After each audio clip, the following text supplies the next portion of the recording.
Hello friends, welcome to M series. I hope आप सभी अच्छे होंगे और आपकी पढ़ाई भी अच्छी चल रही होगी। फ्रेंड्स, आज के एम सीरीज के वीडियोस में आप करने वाले हैं फिनॉल्स की रिएक्शंस, जिसमें कि कुछ रिएक्शंस आप पहले पढ़ चुके हैं और बाकी के रिएक्शंस आज पढ़ेंगे। तो शुरू करते हैं एम सीरीज का आज का नया video. Reaction due to OH group, यानी कि फिनोलिक हाइड्रोक्सी ग्रुप की वजह से रिएक्शंस थी। यहाँ पर हमने शो किया था लास्ट टाइम एजरिक प्रॉपर्टी। रिएक्शंस वही है, ये फर्स्ट हेडिंग चल रही है। रिएक्शन सेकंड रिएक्शन में विद जिंक। जहाँ पर भी जिंक आएगा तो जिंक की एक प्रॉपर्टी होती है कि वो ऑक्सीजन को कैप्चर करता है। हम लैंग्वेज बदलें तो कहें कि जिंक एक ऑक्सीजन चोर है। जहाँ इसको ऑक्सीजन दिखा बहुत तेज़ी से चुराया और निकल लिया, और क्या बनाएगा? केवल ऑक्सीजन चुराता है ये। फिनॉल जिंक क्या बनाएगा? यहाँ बनेगा बेंजीन और साथ में बनेगा zinc oxide. Third reaction with ammonia, with NH3।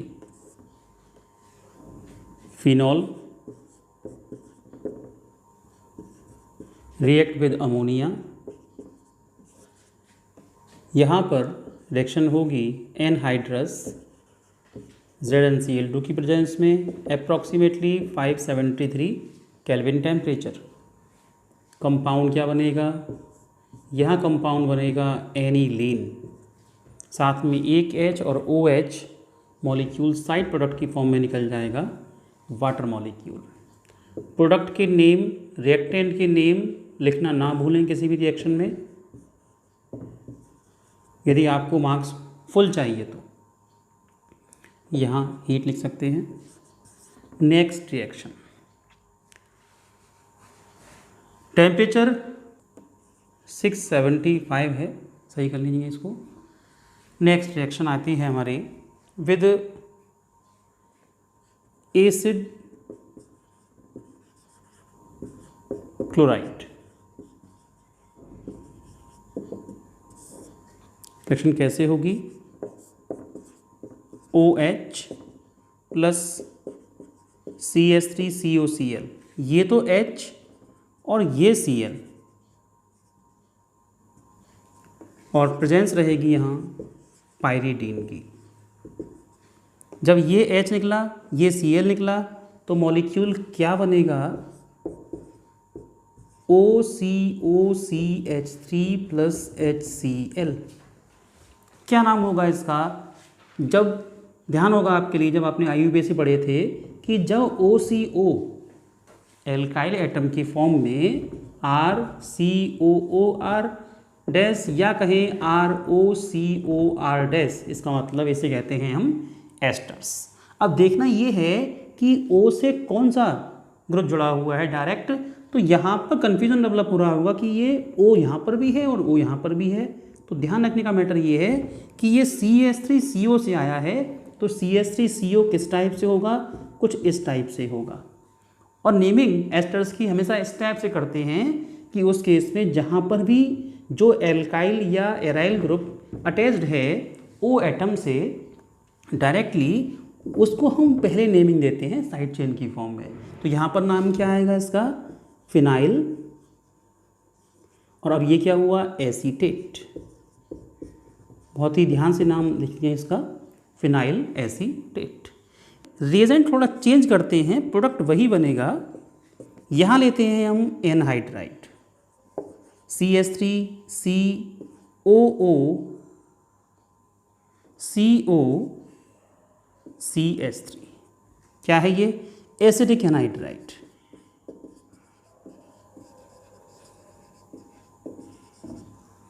Reaction लगभग वही होगी ऊपर की तरह ही। क्या? H ये जाएगा, CH3COOH ये जाएगा, प्रेजेंस पायरिडीन की रहेगी। प्रोडक्ट क्या बनेगा? Product same as above, reaction जो हुआ था OCOCH3, लेकिन साइड प्रोडक्ट चेंज हो जाएगा CH3COOH, यानी कि एसिटिक एसिड।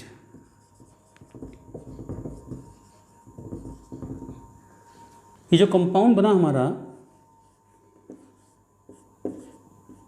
OCOCH3, जिसको हम कहेंगे फिनाइल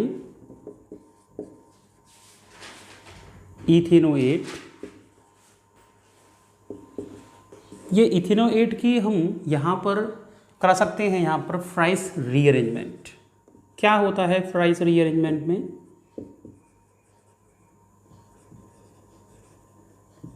फ्राइस रीअरेंजमेंट में सिंपल हीटिंग के थ्रू या फिर AlCl3 की प्रेजेंस में या FeCl3 की प्रेजेंस में थोड़ा सा रीअरेंजमेंट होता है। कैसे?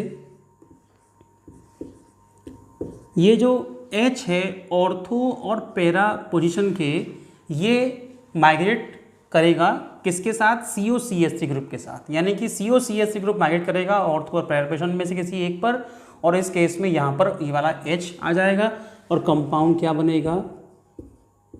कंपाउंड कुछ इस टाइप से बनेगा, या तो बनेगा ऑर्थो डेरिवेटिव या बनेगा पैरा डेरिवेटिव, और नाम इसका होगा एसीटोफिनॉन डेरिवेटिव। कैसे? ये होगा ऑर्थो हाइड्रोक्सी एसीटोफिनॉन। नेमिंग कैसे दी हमने?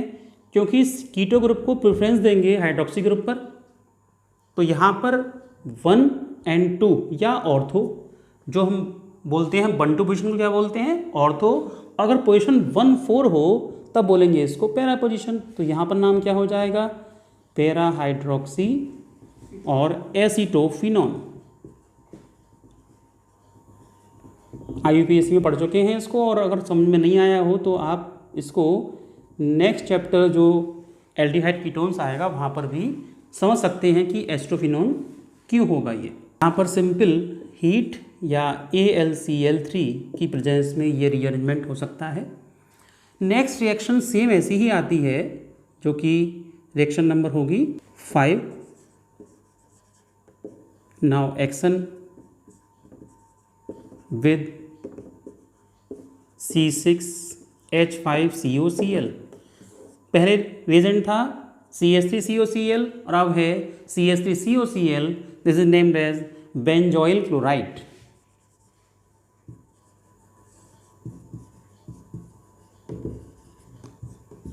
रिएजेंट लगभग वही है, केवल टाइप चेंज हुई है कंपाउंड की, तो प्रोडक्ट का नाम ही चेंज होगा, टाइप लगभग वही बनेगी। हम चाहें इसको रिवर्स में लिख सकते हैं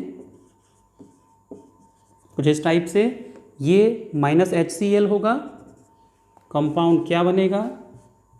C6H5OCOCH C6H5। नाम क्या होगा इसका? Phenyl benzoate. कंपाउंड का नाम फिनाइल बेंजोएट। और इस रिएजेंट रिएक्शन को कहते हैं स्कॉटन वॉमन रिएक्शन। जब बनता है फिनाइल बेंजोएट, जब रिएक्शन होती है, सॉरी यहाँ पे मिस्टेक हुई है, C6H5 कर लेंगे इसको। क्या है? C6H5COCl रिएक्शन करेगा जब फिनॉल से -HCl होगा और साथ में बनेगा phenyl benzoate. This reaction commonly named as Schotten Baumann reaction. Next reaction 6th with Grignard reagent.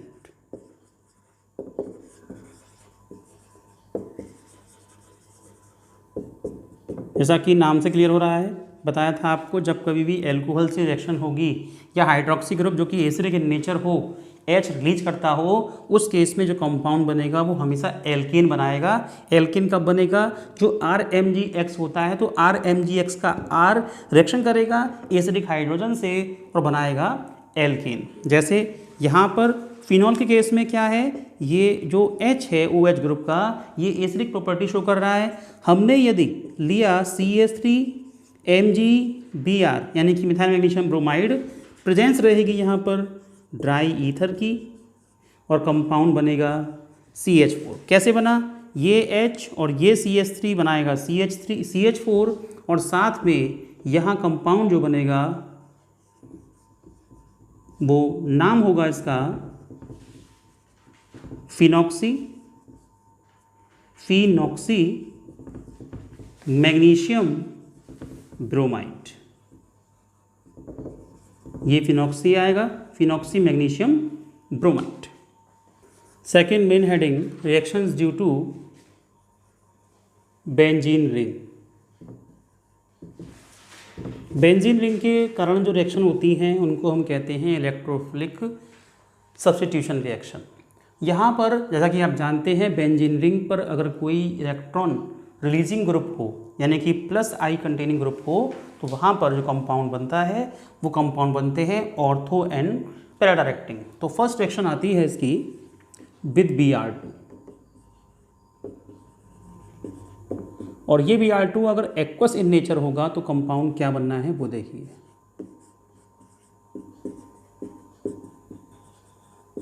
Aqueous form में ये Br2 हाईली रिएक्टिव हो जाता है और इसकी ऑर्थो और पैरा पोजीशन पर रिएक्शन कर लेता है और ये कंपाउंड होता है 2,4,6 ट्राई ब्रोमो फिनॉल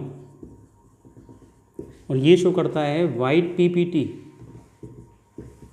ये टेस्टिंग है फिनॉल के लिए और अल्कोहल के बीच डिफरेंस करने के लिए, रिप्रेजेंट करने के लिए। जहाँ पर कभी भी आपसे कहा जाए कि अल्कोहल गिवन कंपाउंड अल्कोहल है या फिनॉल है तो फर्स्ट टेस्ट यही आता है, एक्वस Br2 सिलेक्शन कराएंगे, वहाँ पर 2,4,6 ट्राई ब्रोमोफिनॉल बनेगा जो कि वाइट कलर शो करेगा। इसका मतलब क्या है, वो कंपाउंड फिनॉल होगा। साथ में साइड प्रोडक्ट की फॉर्म में 3HBr रिलीज हो जाएगा।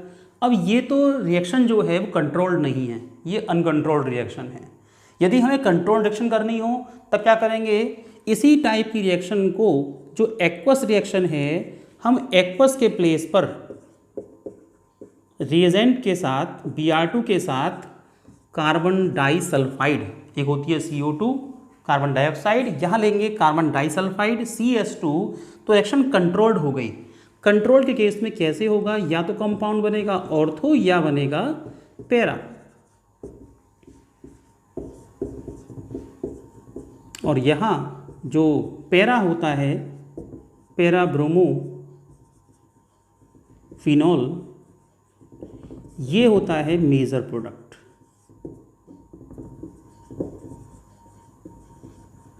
और ये होता है माइनर प्रोडक्ट।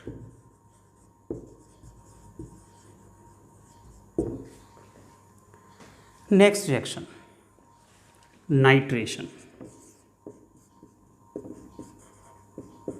जैसा कि नाम से क्लियर हो रहा है, नाइट्रेशन में क्या होगा, नाइट्रेशन कराया है। फर्स्ट केस में हमने रिएक्शन कराई यहाँ पर फिनॉल की डाइल्यूट HNO3 के साथ। कंपाउंड क्या बनेगा, यहाँ पर भी कंपाउंड दो बनेंगे, एक बनेगा ऑर्थोनाइट्रोफिनॉल और सेकंड बनेगा पैरानाइट्रोफिनॉल।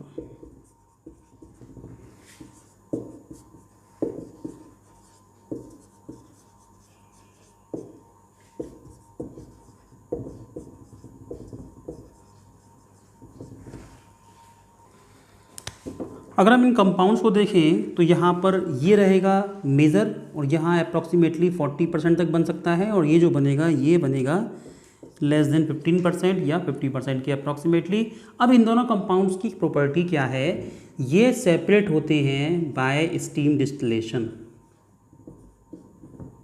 क्या है ये स्टीम डिस्टिलेशन, क्लास 11th में पढ़ा होगा आपने सेपरेशंस में। तो सेपरेशंस के केस में स्टीम डिस्टिलेशन ऐसे कंपाउंड्स के लिए किया जाता है जिन कंपाउंड्स के बॉइलिंग पॉइंट में बहुत ही माइन्यूट डिफरेंस हो, जैसा कि यहाँ पर ऑर्थोनाइट्रोफिनॉल और पैरा नाइट्रोफिनॉल देख रहे हैं आप, तो इस केस में क्या है, अगर हम देखें कि O और H के बीच में हाइड्रोजन बॉन्डिंग पॉसिबल है। देखिए अगर हम देखें फर्स्ट कंपाउंड जो कि ऑर्थोनाइट्रोफिनॉल है, उसको हम कुछ इस टाइप से बनाएंगे, और अगर हम पैरा बनाएंगे तो पैरा के केस में ये जो NO2 है कुछ इस टाइप से आएगा। हम चाहें तो इसको भी ओपन फॉर्म में बना सकते हैं। सेकेंड मॉलिक्यूल जो आएगा वो किस टाइप से आएगा, वो पैरा का जो H है, OH है, वहाँ से बनाएगा हाइड्रोजन बॉन्डिंग, और इस टाइप से ये बॉन्ड बन सकती है। अब जो नेक्स्ट जो मॉलिक्यूल आएगा वो इससे हाइड्रोजन बॉन्डिंग प्रिपेयर करेगा। इसका मतलब क्या कहेंगे, इस वाले मॉलिक्यूल में जो कि ऑर्थोनाइट्रोफिनॉल है, इस केस में है intra molecular hydrogen bonding, intramolecular hydrogen bonding. और इस केस में है जिसे हम कहेंगे पैरा नाइट्रोफिनॉल, इसमें है इंटरमोलिक्यूलर हाइड्रोजन बॉन्डिंग। क्या होती है इंटरमोलिक्यूलर और इंट्रामोलिक्यूलर, जैसा कि नाम से क्लियर हो रहा है। इंट्रा अगर वर्ड है तो क्या कहेंगे इसको, विद इन वन मॉलिक्यूल, और यहाँ पर क्या आएगा इंटर का, कहते हैं ना इंटर कॉलेज, इन कोई मैच हो रहा है, इंटर स्टेट हो रहा है, इंटरनेशनल हो रहा है, यानी कि अगर हम कहें इंटर कॉलेज के बीच में कोई हो रहा है मैचेस, तो क्या कहेंगे दो कॉलेज के बीच हो रहा है। हमने कहा इंटर ब्लॉक, तो दो ब्लॉक्स के बीच में हो रहा है। इंटर डिस्ट्रिक्ट यानी कि मतलब क्या हो रहा है, वो दो डिस्ट्रिक्ट के बीच में हो रहा है, जैसे कि कोई भी दो डिस्ट्रिक्ट हो सकते हैं अपने, उनके बीच हो रहा है। इंटर स्टेट जैसे कि दिल्ली पंजाब के बीच में हो रहा है तो इंटर स्टेट हुआ। हमने कहा इंडिया वेस्ट इंडीज़ के बीच में हो रहा है, इसका मतलब वो मैच दो कंट्री के बीच में हो रहा है। तो इंटर का मतलब क्या होगा, बिटवीन टू मॉलिक्यूल, और जहाँ कह दिया हमने इंट्रा स्टेट यानी कि विद इन स्टेट, एक ही स्टेट में हो रहा है, दिल्ली है, यूपी है, पंजाब है, तो वहाँ पर एक ही स्टेट के बीच के जो मैचेस हैं वही हो रहे हैं। तो यहाँ पर समझने की बात ये है कि इंट्रा और इंटर के केस में यहाँ पर क्या चेंज हुआ, यहाँ हम समझने की सकते हैं विद इन टू मॉलिक्यूल, क्या चेंज होगा इसमें, अब समझने का मैटर ये है। तो यहाँ पर जो मॉलिक्यूल है, एक ही मॉलिक्यूल है, एक ही मॉलिक्यूल के बीच में OH, O और H के बीच में हाइड्रोजन बॉन्डिंग है, ये हाइड्रोजन बॉन्डिंग वीक बॉन्डिंग रहेगी। इस टाइप की बॉन्डिंग को हम बोलते हैं वीक बॉन्ड। जब बॉन्ड वीक हो तो ईजिली ब्रेक हो जाएगी, ईजिली ब्रेक हो जाएगी, इसका मतलब क्या है, उस केस में उसको हीट करने के लिए बहुत ही माइन्यूट टेम्परेचर रिक्वायरमेंट होगा। इसका मतलब इसे कहेंगे हम स्टीम वॉलेटाइल, ये होगा स्टीम वॉलेटाइल। लेकिन ये कैसा होगा, ये होगा लेस वॉलेटाइल। जो लेस वॉलेटाइल है उसका बीपी हाई होगा, क्योंकि ये दो मॉलिक्यूल के बीच बन रहा है, इसमें कई सारे मॉलिक्यूल आए हैं, इसको ब्रेक करने के लिए हमें थोड़ा सा इसके कंपेयर में हाई अमाउंट ऑफ एनर्जी की रिक्वायरमेंट होगी, जिस वजह से इसको हीट करने के लिए, इसको वॉलेटाइल करने के लिए हाई टेम्परेचर, और इसको वॉलेटाइल करने के लिए, वेपर्स बनाने के लिए लेस टेम्परेचर की रिक्वायरमेंट होगी। इसलिए यहाँ पर यूज करते हैं हम स्टीम डिस्टिलेशन। ये टॉपिक कंपटीशन के पॉइंट ऑफ व्यू से या बोर्ड एग्जाम के पॉइंट ऑफ व्यू से बहुत ही इंपॉर्टेंट टॉपिक है, ये आपको आना चाहिए। नॉर्मली किसी भी एग्जाम में देख लिया जाता है कि ऑर्थो पैरानाइट्रोफिनॉल और पैरानाइट्रोफिनॉल की किस टाइप से सेपरेशन होगा, तो क्वेश्चन बन सकता है स्टीम डिस्टिलेशन। वो पूछ सकता है बॉन्डिंग किस टाइप की होती है, तो इसमें होती है ऑर्थोनाइट्रोफिनॉल, और इसमें होती है, यानी कि इसमें होती है इंट्रामोलिक्यूलर और इसमें होती है इंटरमोलिक्यूलर। तो इस टाइप से क्वेश्चन बन सकते हैं, कि और भी टाइप बन सकती हैं इस क्वेश्चन। नाइट्रेशन ये हुआ डाइल्यूट HNO3 की प्रेजेंस में। सेकेंड नाइट्रेशन कुछ इसी टाइप से रिएजेंट चेंज करके करेंगे, तो यहाँ पर नाइट्रेशन करेंगे हम कंसनट्रेटेड HNO3 की प्रेजेंस में।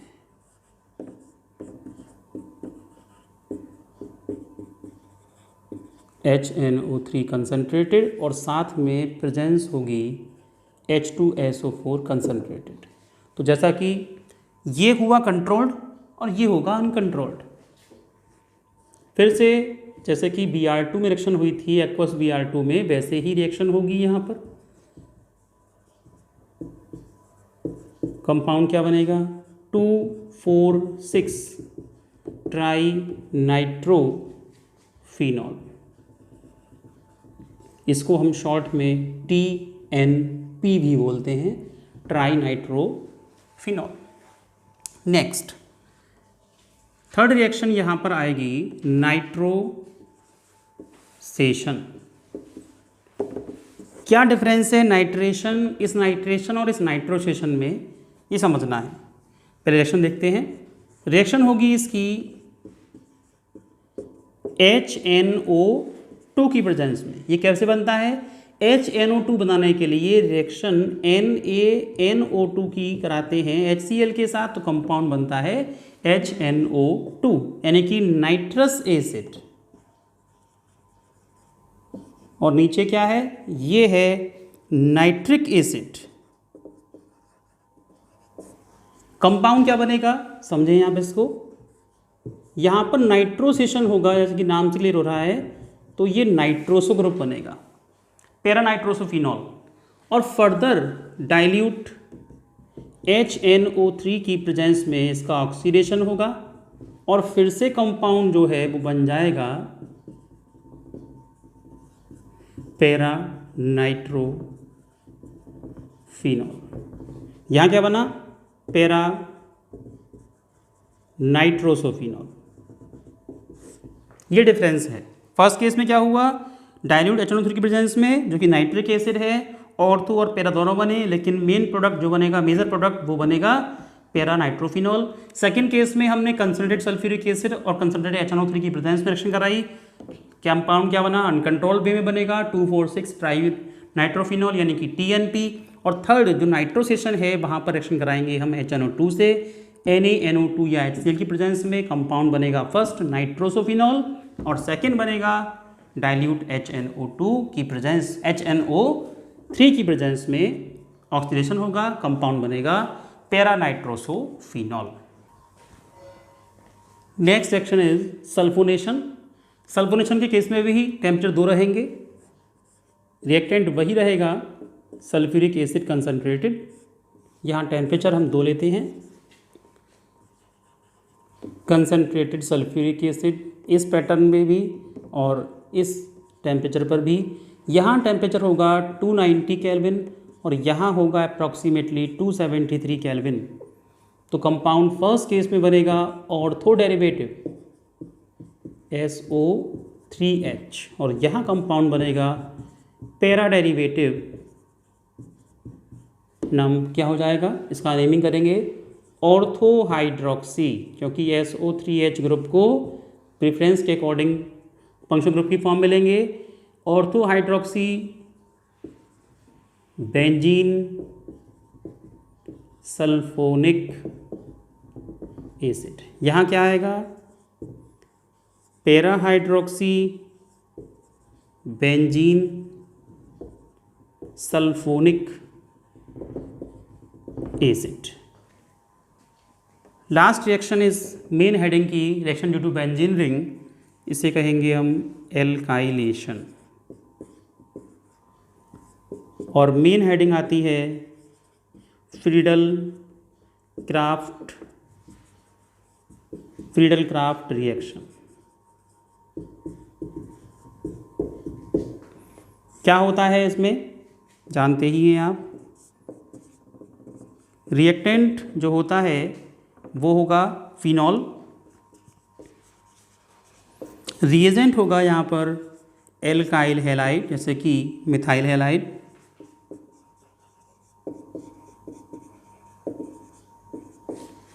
कैटलिस्ट होगा एनहाइड्रस AlCl3 या एनहाइड्रस FeCl3। कंपाउंड क्या बनेगा, यहाँ पर प्रोडक्ट 2 बनेंगे OHCH3 ऑर्थो क्रीसॉल और सेकंड बनेगा पैराक्रीसॉल।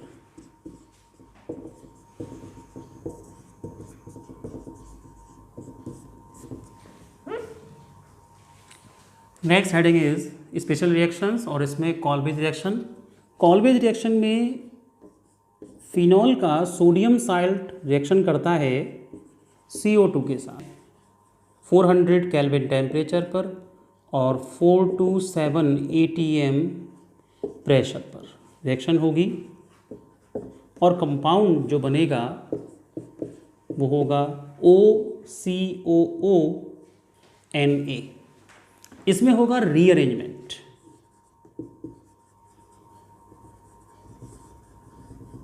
क्या बनेगा रीअरेंजमेंट के थ्रू? ये जो H है वो जाएगा इस पोजीशन पर और यहाँ आ जाएगा COONA। फर्दर रिएक्शन या एसिड की प्रेजेंस में क्या बनाएगा ये कंपाउंड बनाएगा OH and COOH। This is called salicylic acid. अब सैलिसाइलिक एसिड डिफरेंट रिएक्शन करता है, वही मैटर समझने का है। यही इस रिएक्शन की इम्पोर्टेंस है। बहुत ही इम्पोर्टेंट रिएक्शन है किसी भी कंपटीशन पॉइंट ऑफ व्यू से और किसी भी बोर्ड एग्जाम की पॉइंट ऑफ व्यू से। रिएक्शन मोस्टली देखने को मिल जाती है what happens when phenol react with the CO2 and second reagent आ जाता है वहाँ पर एसिटिक एसिड। तो फर्स्ट रिएजेंट लेते हैं यहाँ पर हम एसिटिक एसिड। ये रिएक्शन किससे करेगा, इससे या इससे? यहाँ पर समझने का मैटर ये है, एसिडिक एसिड है तो एसिड और दूसरा एसिड रिएक्शन इजीली नहीं करते। कब करेंगे? जबकि डिहाइड्रेट करेंगे उसको हम, और डिहाइड्रेशन नॉर्मली सेम टाइप की मॉलिक्यूल्स का इजीली हो जाता है बजाय कि डिफरेंट टाइप की मॉलिक्यूल्स के। तो जैसा कि क्लियर हो रहा है एसिड और OH एल्कोहल ये रिएक्शन होगी और क्या बनेगा? O तो ये आ गया। अब क्या बचेगा यहाँ पर? ये H और ये H2O निकलेगा तो OCOCH3 और COOH। This is called aspirin. जो एस्प्रिन टैबलेट होती है ये वही होती है जो कि पेन किलर की फॉर्म में नॉर्मली यूज की जाती है और साइड प्रोडक्ट की फॉर्म में बनेगा CH3COOH concentrated H2SO4। Same reaction हो सकती है एसिडिक एनहाइड्राइड की प्रेजेंस में भी, चाहे हम एसिडिक एसिड लें या लें हम एसिडिक एनहाइड्राइड, प्रोडक्ट सेम बनेगा। यहाँ पर हम एसिडिक एनहाइड्राइड भी ले सकते हैं।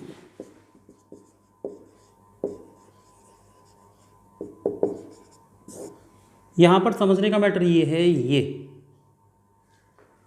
इसको नाम देंगे तो नाम आएगा 2-एसिटॉक्सी बेंजोइक एसिड। एसिटॉक्सी ये ग्रुप आया और बेंजोइक एसिड ये आया। Next reaction. अब रिएक्शन 2 टाइप से और हो सकती है। फर्स्ट केस में हमने लिया मीथेनॉल, सेकेंड केस में हमने लिया फिनॉल। तो कंपाउंड क्या बनेगा? अब OH है, रिएक्शन OH से नहीं होगी, किससे होगी? एसिड से होगी। और कंपाउंड यहाँ क्या बनेगा? OH COO माइनस H2 होगा, क्या बनेगा? COOCH3। तो नाम क्या बनेगा इसका? Methyl salicylate. एस्टर बन गया ये मिथाइल सैलिसाइलेट। सेकंड यहाँ क्या बनेगा? OH तो ये ऐसे ही आ गया, COOPH नाम क्या होगा इसका? Phenyl salicylate. ये कंपाउंड दोनों बने हैं और इसे बोलते हैं हम सेलॉल। ये क्या है? सेलॉल भी नाम होता है इसका। और ये मिथाइल सैलिसाइलेट जो है, मिथाइल सैलिसाइलेट, इसको हम ऑयल ऑफ विंटरग्रीन की कंटेंट की फॉर्म में यूज करते हैं। यहाँ लिख लीजिए constituent of oil of winter green. देखा होगा आपने आयोडेक्स जो होती है, आयोडेक्स में भी इसको यूज किया जाता है इसकी स्मेल की वजह से। फ्रेंड्स, आज के केस में अभी स्पेशल इलेक्शंस बाकी हैं जो कराएंगे आपको हम एमिकम सीरीज के नेक्स्ट वीडियो में। ओके फ्रेंड्स, यदि आपको मेरा ये वीडियो अच्छा लगा हो तो प्लीज़ लाइक कीजिए, कमेंट कीजिए और अपने दोस्तों के बीच शेयर कीजिए। और एमिकम सीरीज के सारे अपकमिंग वीडियोस की नोटिफिकेशंस आपको मिलते रहें, उसके लिए बेल आइकन पर प्रेस करके ऑल के बटन को प्रेस कीजिए। ओके फ्रेंड्स, आज के लिए इतना ही। Thank you for watching video.